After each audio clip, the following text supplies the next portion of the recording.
বিএনপির মহাসচিব মির্জা ফখরুল ইসলাম আলমগীর উনি বলেছিলেন যে এই আন্দোলনের সাথে আমাদের সম্পর্ক নাই, এটা ছাত্রদের আন্দোলন। তার ওই বক্তব্য সঠিক ছিল মাননীয় স্পিকার।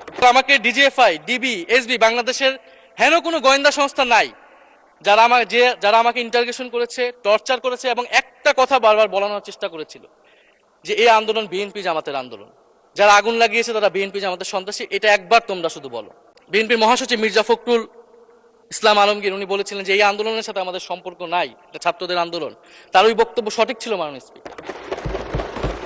তার ওই সময়ে কৌশলগত অবস্থান এটাই সঠিক ছিল। উনি ওই সময় এই বক্তব্যই প্রয়োজন ছিল। এটা তো আমাদের কোনো দ্বিমত নাই।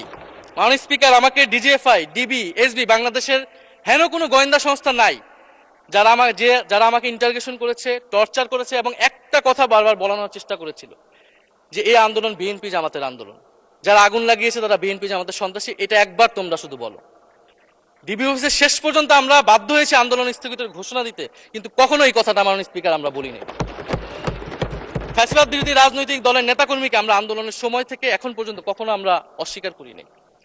কিন্তু একটা জায়গা আমরা ফারাক করতে চাই, যে এই গণ অভ্যুত্থান কোনো দলীয় আন্দোলন নয়।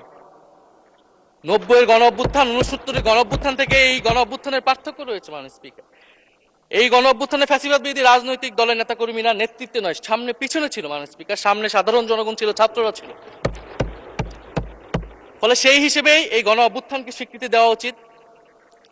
এখন যদি বলা হয় যে অমুকের নেতৃত্বে এই গণ অভ্যুত্থান হয়েছে, আমাদের লোকেরা এই গণ অভ্যুত্থান করেছে, এটা মাননীয় স্পিকার এই গণ অভ্যুত্থানের সাথে যারা সাধারণ মানুষ নেমেছিল, যারা শহীদ হয়েছে তাদের সাথে মাননীয় স্পিকার বিশ্বাসঘাতকতা করা হবে।